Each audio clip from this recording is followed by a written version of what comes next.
Jusqu'à présent, nous pensions que l'apprentissage devait être quelque chose de sérieux. Or, nous savons maintenant que pour bien apprendre, le cerveau doit prendre du plaisir, et ce pour stimuler ses facultés cognitives. Pour nous parler de ces découvertes fascinantes, j'ai le plaisir de vous présenter Brigitte Boussois, spécialiste des postures comportementales et du funny learning. Bonjour à tous, je suis ravie de partager 15 très petites minutes avec vous pour vous parler d'un sujet qui me tient très à cœur et qui est un sujet de passion pour moi. Alors, le sujet, ça va être comment former avec les neurosciences, et on va voir une application opérationnelle au travers de la méthode Funny Learning, qu'on peut résumer assez simplement par une question. Comment éveiller la curiosité, comment éveiller le désir et l'envie d'apprendre ? Alors, je ne sais pas quel est votre métier, peut-être êtes-vous responsable de formation, peut-être vivez-vous au quotidien la difficulté d'organiser des formations présentielles, d'attirer des gens dans les séminaires qui vous disent que les tours de table sont dramatiquement longs, qu'ils s'ennuient, qu'ils auraient besoin d'un autre type de formation. Peut-être est-ce que vous êtes des consultants, des enseignants ou peut-être des coachs ou des managers et peut-être aussi des parents qui accompagnaient vos enfants dans leur apprentissage. En tout cas, vous avez tous remarqué que les nouvelles générations attendent bien autre chose de la pédagogie. Alors, le fort impact des nouvelles technologies, évidemment, a bouleversé les comportements et on voit ces générations Y qui sont dans une forte demande qu'on fournisse enfin une pédagogie qui soit tout autre. Alors, parlons de ce savoir qui à l'heure actuelle est disponible sur Internet. Il faut quand même savoir que ce savoir, il est multiple, il est à jour, il est très pointu. Il faut savoir que tous les 3 mois et demi, ce savoir se multiplie par 2. Il est en même temps vivant, puisque maintenant les formats vidéo nous permettent d'avoir une sorte d'intimité relationnelle avec celui qui est derrière. Et par exemple, 200 000 vidéos sont mises chaque jour, rien que sur YouTube, sont mises en ligne chaque jour. Donc tout ça, c'est impressionnant, d'autant qu'en plus, ce savoir est devenu excessivement sexy, puisque l'industrie du game s'en est chargée. Il faut savoir que l'industrie du game sur Internet, ça vient en 2e position. Donc évidemment, les nouvelles générations, elles ont pris des nouvelles habitudes et de ce fait-là, elles attendent quelque chose de différent. Alors on est tous absolument persuadés qu'il faut changer la pédagogie. Emmanuel Davidenkoff nous l'a suffisamment dit dans son livre que je vous conseille largement, La Révolution numérique. Et il nous en dit surtout qu'il va falloir faire très très vite pour changer cette pédagogie. Les neurosciences nous donnent des pistes incroyables, des pistes exceptionnelles, mais en même temps des pistes assez théoriques. Donc la question, c'est concrètement qu'est-ce que nous, les pédagogues, nous pouvons faire, comment nous pouvons changer cette pédagogie. Alors on va faire, donc moi mon plaisir serait qu'en 15 minutes, en fait, vous ayez envie d'oser des choses, de changer la pédagogie. Alors évidemment, oser, c'est prendre un certain nombre de risques, mais si à l'issue de cette présentation, vous aviez envie justement de changer quelques lignes dans votre pédagogie, pour moi, le pari serait largement gagné. Alors, qu'est-ce qu'on sait du cerveau ? On sait, alors les astrophysiciens, par exemple, nous expliquent que l'univers, à l'heure actuelle, est tellement complexe qu'on en connaît 1%. Et d'ailleurs, en neurosciences, c'est exactement la même proportion. Les scientifiques nous disent qu'on connaît 1% de cette structure qui est la structure la plus complexe que nous connaissions. Alors, on en connaît aussi pas mal de choses. Là, on a un film assez exceptionnel qui nous permet de voir le fonctionnement du cerveau en action. On sait que notre premier cerveau, c'était celui qu'on avait dans le ventre, que nos neurones ont migré, que nous avons un cerveau reptilien archaïque, je le fais en ordre chronologique, qu'un cerveau limbique nous permet de gérer nos émotions, nous permet en même temps de gérer la survie, de gérer notre corps, la reproduction aussi, et que ce cerveau limbique est capable de court-circuiter littéralement notre cerveau néocortex, qui est en fait le cerveau le plus récent, un petit peu comme une sorte de grande couverture de 2 mètres carrés que nous aurions pris le soin de plisser complètement avec plein de circonvolutions, histoire d'y rentrer une plus grande capacité de stockage, car le néocortex, c'est l'endroit de stockage de nos pensées. Alors on sait aussi qu'habitent dans cet univers complexe 100 milliards de neurones, ça fait pas mal, eux-mêmes connectés à 100 000 milliards de synapses. Donc là on commence à se perdre dans les chiffres et on pourrait donc sur ces neurones dire eh bien ils vivent, ils naissent, ils meurent, ils voyagent puisqu'ils reviennent au centre se reconsolider. On sait que certains synapses, certaines cellules, comme la cellule de Purkinje, est très intéressante en apprentissage parce qu'elle est connectée à 250 000 de ses collègues. Et donc, ça veut dire aussi qu'elle est intéressante dans les apprentissages d'automatisme. Alors, qu'est-ce qu'on peut faire de tout ce qu'on sait à l'heure actuelle du cerveau concrètement? Alors, je vais vous poser une question. Et je vais vous demander de vous souvenir de la dernière session de formation que vous ayez eue, qui a été particulièrement impactante pour vous. Voilà, je vous laisse peut-être fermer les yeux quelques secondes et vous demander pourquoi elle a été impactante. Qu'est-ce qu'il en résulte? Quelles sont les émotions que ça a suscité chez vous? De la joie, de l'excitation, peut-être de la peur, de la surprise, je ne sais pas. En tout cas, il y a fort à parier que les émotions que vous avez vécues ont été, en tout cas, habilement, probablement proposées par la personne qui prenait le lead sur ce séminaire et qu'on y retrouvera un certain nombre d'ingrédients que nous allons pouvoir voir ensemble. Alors la méthode Funny Learning, elle repose sur 8 piliers, 15 minutes sur 8 piliers. Là, mathématiquement, je n'y arrivais pas, donc j'ai choisi de butiner sur quelques aspects qui me semblaient intéressants de partager avec vous. Alors en tout cas, peut-être que ce formateur de cette formation exceptionnelle qui vous a impacté et qui vous a permis de mémoriser, eh bien, peut-être il avait une posture qui ressemblait un petit peu à celle-ci, sauf que le formateur, il n'était pas au milieu. Parce que si on dit qu'on se centre sur l'apprenant, et on n'arrête pas de dire maintenant il faut se centrer sur les apprenants, mais alors où est le formateur? Il ne peut pas être au centre. Il n'y a pas de la place pour deux centres. Donc ça veut dire qu'il faut que le formateur ait la générosité, l'intelligence et peut-être l'expérience pour pouvoir au contraire mettre au centre les apprenants de manière à susciter cette intelligence collective.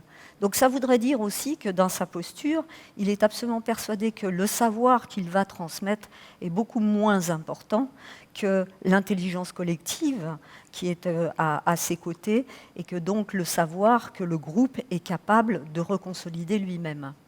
Alors vous voyez que tout ça, ça demande une grande connaissance de soi, ça demande d'avoir confiance en soi parce que à quoi je sers en tant que pédagogue si ce n'est pas pour transmettre du savoir? Alors effectivement, il y a tout un rôle, le rôle de l'école et le rôle de la pédagogie à revisiter. On va revenir un petit peu plus loin sur ce concept.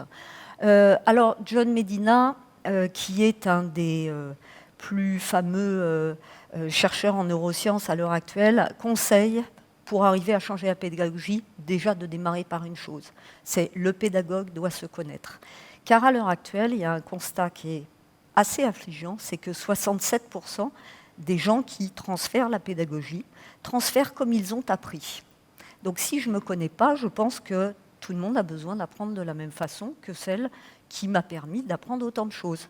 Et avec ça, vous voyez vite qu'on est en train de s'enfermer dans un cercle qui est relativement vicieux, puisqu'en France, on a quand même 150 000 enfants qui décrochent chaque année, donc on devient de plus en plus champion dans cette catégorie. Alors, nous, on propose, pour qu'un enseignant puisse se connaître lui-même, on propose un profil de personnalité, travailler sur sa personnalité, qu'il comprenne les grandes tendances de sa personnalité, ce qui va permettre aussi de comprendre quelle est sa zone d'inconfort et donc les situations et les styles d'apprenant qui vont être pour lui le plus difficiles à gérer. Quand ceci est fait, alors on ne va pas rentrer à l'intérieur de cette dimension, mais ça va en tout cas permettre pour un enseignant de se dire si moi j'ai compris mes propres mécanismes, alors j'ai compris aussi avec empathie que les autres avaient besoin d'être nourris pédagogiquement d'une autre manière. Donc cette autre manière, eh bien, on peut ici regarder une matrice qui va représenter les différents styles d'apprentissage. Alors classiquement, à l'heure actuelle, elle est construite sur plutôt la case en haut à gauche, en bleu, c'est-à-dire, alors j'apprends en pensant. Alors Bonjour à tous. On va d'abord expliquer la théorie. Quand vous aurez bien compris la théorie, alors on va passer à quelques exercices concrètement. Le problème, c'est quand on regarde les gens qui apprennent en faisant, en haut à droite, eh bien, eux, ils fonctionnent complètement à l'opposé. Ils n'ont pas envie d'écouter pendant la théorie, ils n'ont pas envie d'acquérir les logiques qui viennent des autres, ils ont envie de trouver leur logique. Ils vont apprendre en faisant, en agissant, en itérant, en se trompant, et justement, ils vont apprendre de leurs erreurs. Donc vous voyez que là, par exemple, on a deux styles d'apprentissage qui s'opposent complètement. Prenons maintenant des styles d'apprentissage qu'on voit en bas du tableau, des styles d'apprentissage beaucoup plus sociaux. On a plein de neurones miroirs dans notre tête, on a donc le besoin de se connecter aux autres et on apprend mieux avec les autres. Donc on va avoir des styles d'apprentissage qui vont être apprendre en échangeant, apprendre en créant, en s'amusant, ou bien un apprentissage plus introverti qui serait apprendre en observant. Donc on voit bien qu'en tout cas, chaque style a besoin d'être nourri complètement différemment. Et là, on retrouve, pour ceux qui connaissent la boussole de Jung ou qui connaissent un modèle comme MBTI ou Insight, eh bien, vous allez retrouver un style qui est d'extraverti sur la droite, une extraversion donc avec des apprenants qu'on voit, qui disent quand ça va, qui disent aussi quand ça ne va pas. À gauche, on va être beaucoup plus dans l'introversion, donc vous attendrez peut-être 2 jours pour découvrir dans les évaluations finales que finalement, c'était peut-être pas ce qu'ils attendaient, c'est dommage, on a loupé le séminaire au bout de 2 jours. Ben oui, c'était normal, c'était un style beaucoup plus introverti. Donc, comprenant que chacun a besoin d'être nourri différemment, de cette manière, eh bien, le formateur devient un formateur créateur. Et il a pour ça des capsules pédagogiques qui vont lui être proposées. Alors une capsule, c'est quoi? C'est un terme qui nous vient de nos amis canadiens. Les capsules, c'est des séquences pédagogiques courtes et qui permettent en fait de passer d'une séquence à une autre. Alors nous, on joue sur des capsules et des capsules de couleurs en se demandant qu'est-ce que je veux faire de ma pédagogie. Est-ce qu'il s'agit d'avancer vers des exercices, d'avancer dans la méthode, ou est-ce que mon groupe est un peu perdu? Au contraire, je vais reculer. Est-ce qu'il s'agit de faire échanger maintenant, de faire bouillonner cette intelligence collective, ou au contraire que chacun s'ancre personnellement dans ce dont il a besoin? Quand j'ai défini mon intention pédagogique, alors à ce moment-là, c'est assez facile pour moi de jongler, comme si j'avais plusieurs balles, et de pouvoir passer un coup avec des quiz, ensuite de passer par exemple par des travaux pratiques, par du travail par étapes, ou bien de revenir sur des jeux créatifs. Alors ça a un intérêt aussi, cette agilité pédagogique, elle a un intérêt, c'est de nourrir un groupe complet. Parce que bien évidemment, on a des biorhythmes. Il y a des moments, par exemple, dans la journée, le matin, on sait tous que le groupe a besoin d'être démarré quasiment à la manivelle. Alors nous, on a des manivelles pour ça, qui vont nous doper. C'est par exemple des capsules qui sont des capsules qui vont mettre en énergie le groupe. On voit aussi dans ce pic de vigilance de la journée qu'après le repas, c'est la même chose. Il va falloir compenser cette difficulté qu'on a par une animation qui soit particulièrement active. Donc en fait, on travaille les capsules de manière à pouvoir travailler aussi en corrélation avec les biorhythmes. Alors, prendre ou retrouver le plaisir, eh bien, notre outil à plaisir, ça s'appelle la dopamine. Alors, la dopamine, on voit ici un neurotransmetteur avec la synapse, et la dopamine, en fait, on la connaît tous, par exemple, dans l'acte d'amour. On la connaît aussi lorsqu'une maman allaite. C'est exactement ce même sentiment qui nous apporte un grand plaisir. Mais on la connaît aussi, par exemple, lors d'une sorte d'orgasme intellectuel, lorsque vous avez, par exemple, résolu un problème excessivement compliqué et qu'enfin vous y êtes arrivé. Ou alors vous avez fait un magnifique mémoire et que vous êtes vraiment fier de la façon dont vous avez écrit. Tout ça, ça nous amène de la dopamine. Alors cette dopamine, elle a pour effet sur le corps de nous activer, même de nous mettre en tension musculaire. Elle nous active pourquoi? Pour aller chercher plus de plaisir. Donc en fait, c'est un cercle qui là est un cercle vertueux, puisque dans une phase d'apprentissage, c'est exactement la même chose. Un apprentissage qui a donné du plaisir libère de la dopamine, qui va me mettre en action pour aller chercher ma dose d'après, exactement comme le circuit de la récompense quand il s'agit du circuit des drogués. Donc en fait, nous avons les moyens en tant que pédagogues de faire de nos apprenants des véritables learning addicts. Alors, je vous ai sorti un petit film pour vous montrer à quel point la pédagogie se doit de bouger, de permettre au groupe d'interagir. Et là, vous voyez qu'on a pas mal de supports. Le post-it est un support merveilleux, mais aussi là, on voit des arbres de connaissances, on voit des mind mapping, on voit des groupes en pleine activité. Et vous voyez que c'est eux qui structurent le savoir et qu'on a beaucoup plus d'intelligence collective. Et là, comme il est 14 heures, il est question de mettre le groupe en action dans une résolution de problèmes et donc de sortir de la salle de séminaire. Alors, comment jouer avec les émotions? Et déjà, pourquoi jouer avec les émotions? Pour une raison simple, c'est qu'on se souvient tous, par exemple, de ce qu'on faisait le 11 septembre, cette journée terrible. Parce que cette journée terrible, il y a une hyper-émotion, et que cette hyper-émotion, alors qu'on faisait quelque chose d'assez banal, elle a généré une hyper-mémoire. Donc nous, en pédagogie, c'est particulièrement intéressant d'aller chercher ces impacts émotionnels. Alors vous avez vu dans ce petit film, en présentiel, on a 1000 trucs, 1000 capsules justement pour aller chercher une émotion très forte. C'est beaucoup plus dur quand il s'agit de le faire à distance. Et pourtant, on sait à quel point à l'heure actuelle, l'e-learning à distance est souvent assez difficile parce qu'assez froid. Et on peut pourtant imaginer travailler sur, alors ça c'est ce qu'on appelle la route Plouchnik, qui permet en fait de mettre à plat toutes les émotions et de faire un modèle qui soit un modèle avec cognition et émotion. Quand on utilise ces roues-là, et c'est à l'heure actuelle ce qui est fait dans les robots d'apprentissage et ce qui est utilisé de plus en plus sur les rapports avec les nouvelles technologies, et bien du coup, on peut se trouver dans un apprentissage distanciel qui soit assez fun, parce que vous allez explorer vous-même. Ici, vous apprendrez à mieux vous connaître, mieux communiquer et surtout vous adapter pour réussir dans un monde en mouvement. Vous voilà sur la base d'entraînement pour la mission Welcome to Four Colors, où vous préparerez un voyage vers 4 planètes énigmatiques. Alors on n'est pas obligé de s'ennuyer quand on est en formation à distance, c'est un petit peu ça qu'on a voulu vous montrer, c'est-à-dire ici vous arrivez sur une base où il va falloir tout explorer, on ne vous dit rien et c'est vous qui êtes au cœur de l'action. Donc en tout cas on peut le faire exactement de la même façon quand on est à distance. Alors on va travailler un peu sur la mémorisation. Je vais vous demander à votre avis quel est le temps de durée de vie d'un souvenir en moyenne. Est-ce que vous avez une idée ? Petite idée, ça dure longtemps, un souvenir. Allez, un souvenir, généralement, la plupart des souvenirs vont mourir dans les 2 heures. Et puis 90% de nos souvenirs vont mourir dans l'espace des 3 mois. Et oui, c'est une triste histoire que de petits souvenirs nomades. Donc l'idée, ça va être de renforcer la mémorisation. Alors comment on va le faire ? On va utiliser 2 principes en neurosciences qui sont vraiment des principes actifs. On se souvient tous de nos tables de multiplication, certains en ont bavé particulièrement. Personnellement, la table des 8 a toujours été assez difficile.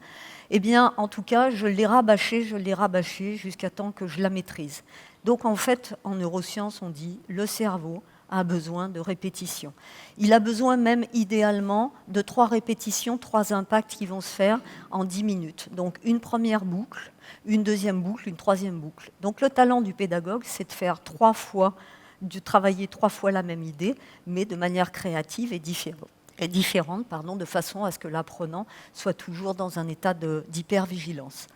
Alors ça, c'est la première piste, c'est de faire répéter. La deuxième piste, c'est de travailler sur un encodage complexe. Je vais vous proposer justement qu'on fasse un encodage complexe, tous ensemble, et de façon à ce que vous voyez comment notre cerveau mémorise. Alors, le travail va consister, j'en vois qui s'amusent déjà, se disent « qu'est-ce qu'elle va nous faire ?»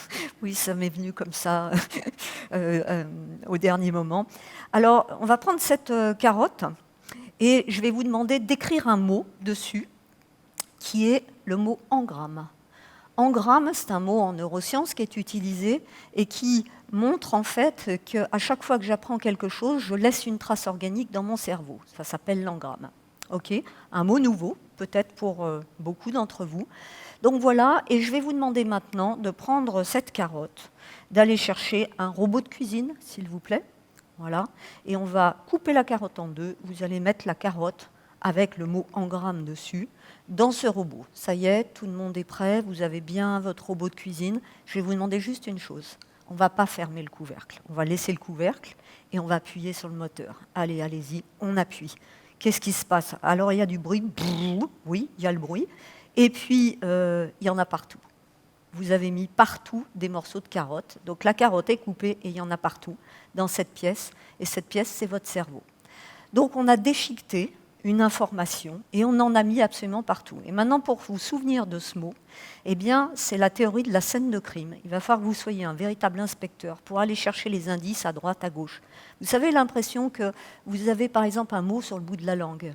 Ben, c'est juste que votre cerveau a juste été chercher une indication phonologique et il n'a pas peut-être, par exemple, l'indication structurelle ou un autre type d'indication visuelle ou vos couleurs ou vos formes. Donc voilà, en tout cas, nous, en pédagogie, ce qu'on va pouvoir retenir de ça, c'est que plus on va permettre d'encoder de manière complexe, plus les apprenants vont se souvenir des informations. Et pour ça, on va utiliser évidemment nos 5 sens et on va solliciter le plus possible la mobilisation de ces 5 sens en même temps.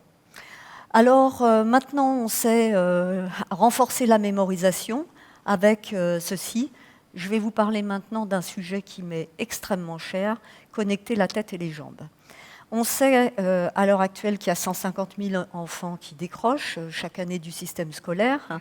Geneviève Sabatier, qui est une chercheuse, a fait un article dans lequel elle criait son indignation. Et le titre de cet article, c'est « On achève bien les kinesthésiques ». Alors les kinesthésiques, eh bien, ce sont des gens qui, alors on les voit là plutôt représentés en rouge et en jaune, dans l'extraversion, qui ont besoin de mobiliser leur corps pour pouvoir apprendre.